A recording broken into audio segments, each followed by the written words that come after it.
Hey, what's good, guys? Welcome back to the channel. So, we're going to be checking out this video. It says young guys are turning into prison wives.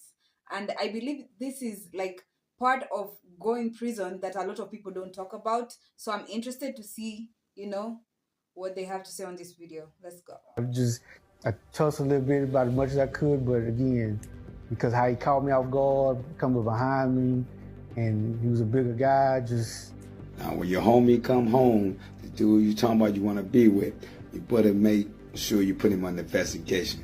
'Cause a lot of your men and the dudes you're in love with, they was going hard with boys in prison. Now, this video may make some people feel a little bit uncomfortable, but I just want to let you guys know before we get started is that my intent with this video is to show you guys the side of the prison life, the jail life that is not being talked about in rap songs. It's not being glorified when somebody comes home from prison in the hood.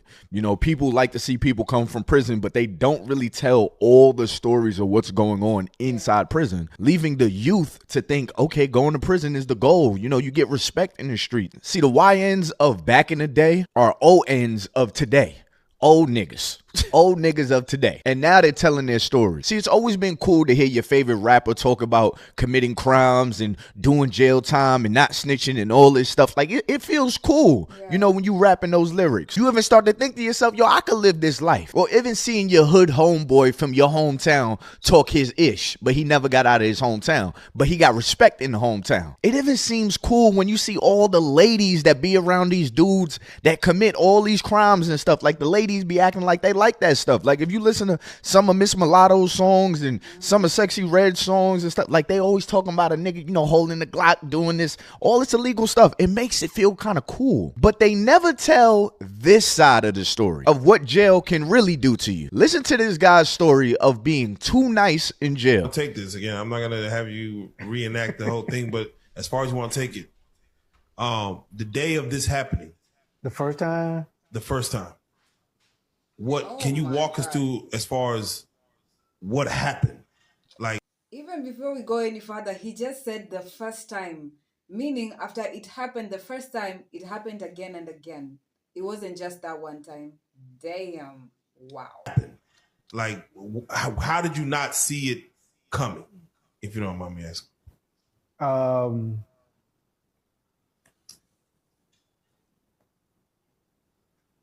Because we were just kind of like, what? Okay, so I know the question. I know the question. Because again, I had already been hanging out with him most of the day in, day out, sitting in the cell, talking, rapping. I think we had started drinking a little bit because they had hooch. The hooch. So, Yeah, hooch, yeah. Yeah, so we got to drink a little bit, had a little hooch. In his cell, because he had a cell by himself, got to use the bathroom. And once I started using the bathroom, we just came up behind me and just grabbed me and put me on the bed. And So let me ask. Yeah, because he's like you say, he was a country bumpkin type dude. Are you physically trying to fight this off? Because again, you know, from you're 21 years old, you're 150. About as much as I could, be honest with you. It ain't like I just say, oh yeah, go ahead. Yeah, go ahead and do it. No, I tussed a little bit about as much as I could, but again, because how he caught me off guard, coming behind me, and he was a bigger guy, So, mind you, and this is all hindsight now, he'd been plotting this, or at least just let's say he didn't plot it, but he'd been testing you, and then he got you to this point. Do you feel at the moment that, like, what do you feel was going through his head? Like, oh, I've been waiting to do this, or this is just in the moment. This is just what it is, man. Like, do you go through? Because mind you, we're gonna get to it, but you were probably trying to get commissioned to do some harm back to this man. But do you feel like he was like, this man? I let. Do you feel guilt? Be like, man, I led this dude into this situation to make this happen. Do you feel like any of that was your fault, or you feel like, man, he just really took advantage, and I need to do some harm to this man?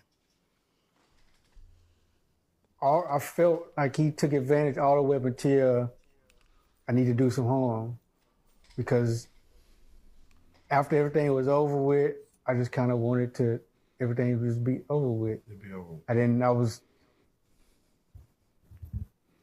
then I was hoping he didn't tell nobody. I was hoping nothing ever came out of it. I just stopped hanging around him, you know, but I don't really know how everybody started finding out, but I think the only other way was he could have said, oh yeah, I fucked him. And it was always, how you say, my story against his story. So because it was my story against his story, the only way everybody felt like it was able to be settled was got to do something to him. So it was either you do something to him or we do something to you. People always used to ask me like, yo, bro, like, why you don't never get busy in the streets? Like, why you not trying? You can tell that the interviewer is hella uncomfortable asking those questions. It's like he doesn't know how to phrase the questions. Cause yeah, it's a very sensitive like topic. It's not something easy to talk about. But yo. So after something like that happens to you, you know, they would most probably label you. If the other guys know what happened to you, they might come and try to do the same thing to you again because they feel like you're a weakling, like they can take advantage. Yeah? Sheesh, that is crazy. People always used to ask me like, yo, bro, like, why you don't never get busy in the streets? Like, why you not trying to be with us in the streets? I used to always tell them like, bro, the street life usually ends in the casket or in prison. And I love women and ain't no women in prison.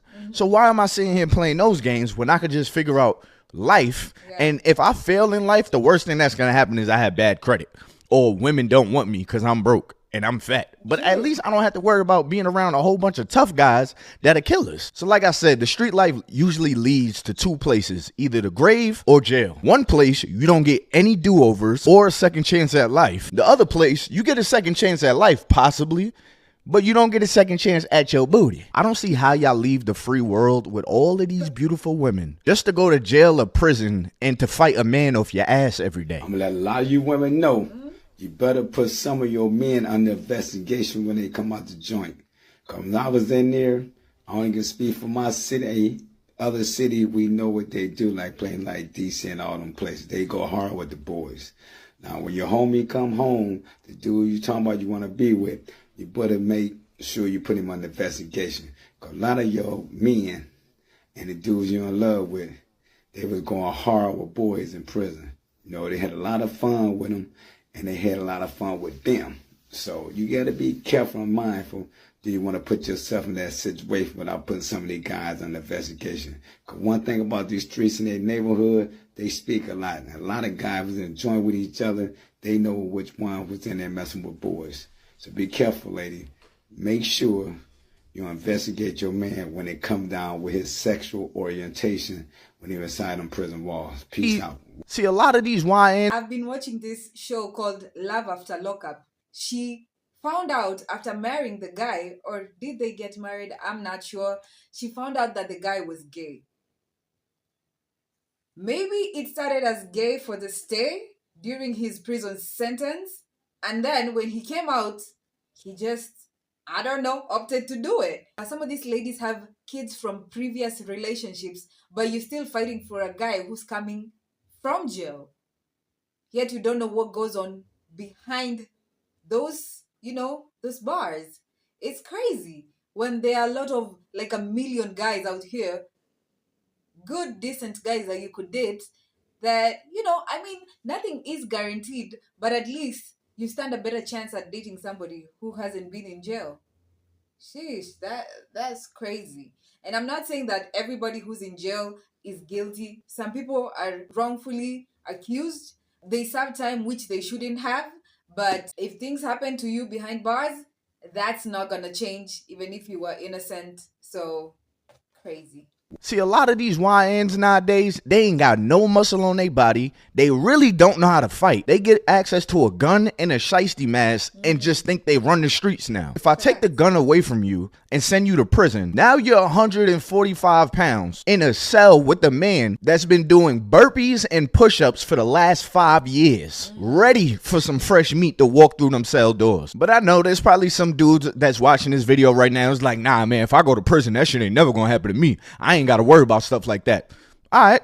Well, listen to this. Someone who I'd been incarcerated with had been manipulated into changing his sexual orientation, and it happened in the way you would least expect it. I was out in the dorm playing poker, and boom, the doors pop, and a new guy walks in. Now, in this particular dorm, there was a ritual. Some guy, when a new guy walked in, would scream out, "Hey, that's the guy who stole my lawnmower." This guy had already had the deer in the headlights, I can't believe I'm in here type look on him, but as soon as he heard that, all bravado went out the window. 20 seconds after coming in the dorm, the sharks are already on him, and what they're doing to him now is what I like to call soft extortion. Soft extortion is where you befriend them, try to rizz them up, and then see what you can get them to do for you. For instance, hey man, will you spray this while we smoke? Hey man, can I borrow a soup? Etc., etc. And when I say this poor guy didn't stand a chance, I mean, man, he was cooked. Now, before I get a comment like, Drake, why didn't you help him? You can't help these guys. Your life depends on it. Now, with that being said, if I'd known this guy from a previous encounter or maybe out in the world, I'd have put him up on game, but I didn't. So as the days and weeks progressed, this guy evolved from do boy to sex boy. Now, I'm not going to say he deserved it, but I'm not going to lie and say he didn't, because what he did to accelerate this progression was completely on him. So one day, this man sits down at the poker table, and they're like, you know how to play? He's like, yeah, I need credit. You see, when you're incarcerated, you're bored to death. There's not much to do. You can either gamble, join a gang, or engage in homosexual activity. I chose to gamble. I'm at the poker table, I'm gambling, and I remember it like yesterday. I mean, I was getting popped that day. I mean, my skull was getting pushed back to the white meat. So this man sits down, and he gets like 20 bucks in credit, and they're like, yeah, when are you gonna hit? And he's like, oh man, my money coming Friday, my girl finna shoot it to me. It wasn't an entire hour later that this man is completely out of money. They ate him up out there. I mean, he didn't know how to play at all. He goes, that's fine, give me another 20. Like, okay, so now this dude's at 40. This dude ends up playing all day and gets down 200.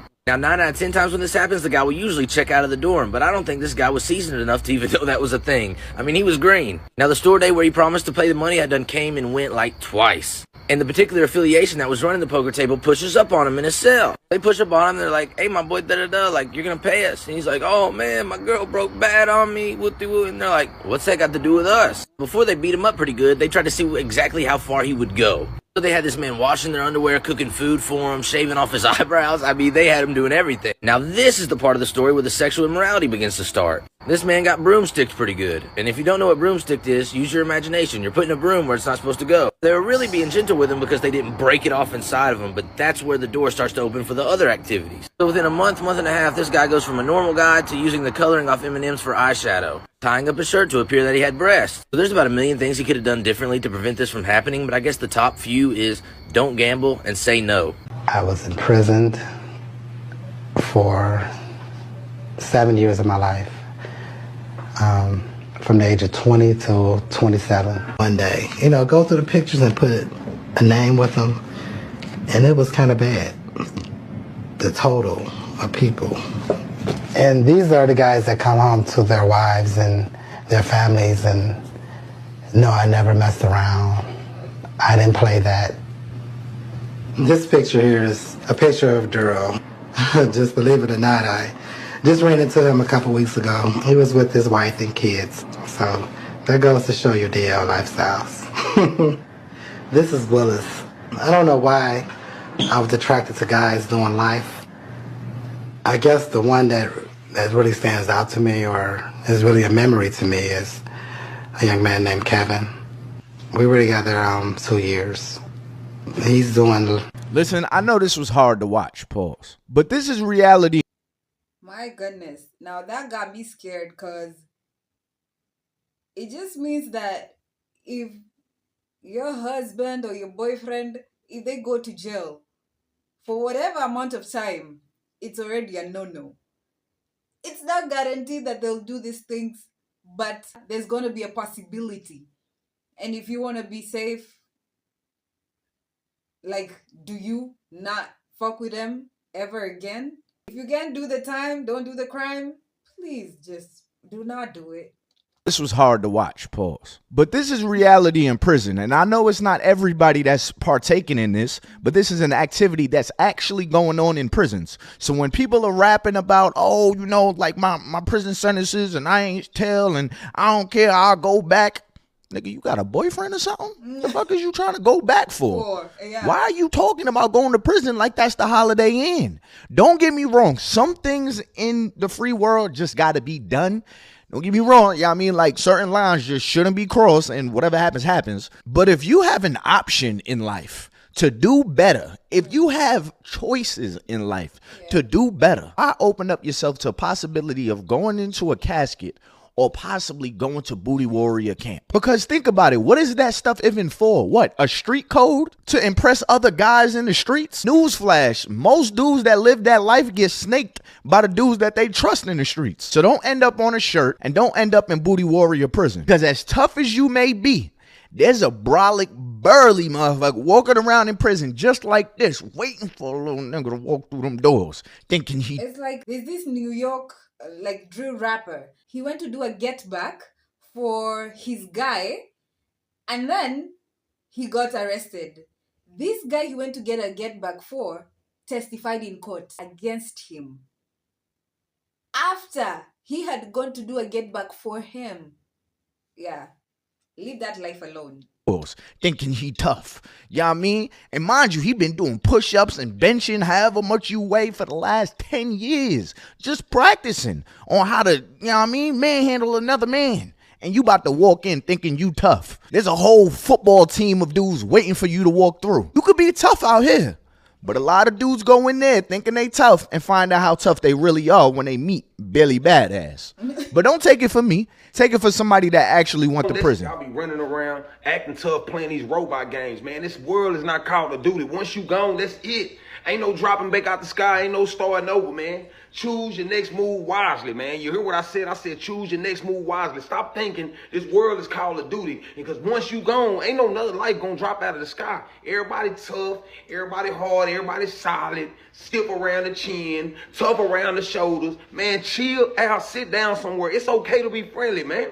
They ain't told you. It's okay to be friendly. Stop thinking you bad, man. Michael been gone for years, man. You not Michael Jackson bad. You not Michael Jordan bad. You not Kobe Bryant bad, man. You need to chill and chill and chill and chill, man. Stay out the way. Everybody ain't gonna take it easy on you.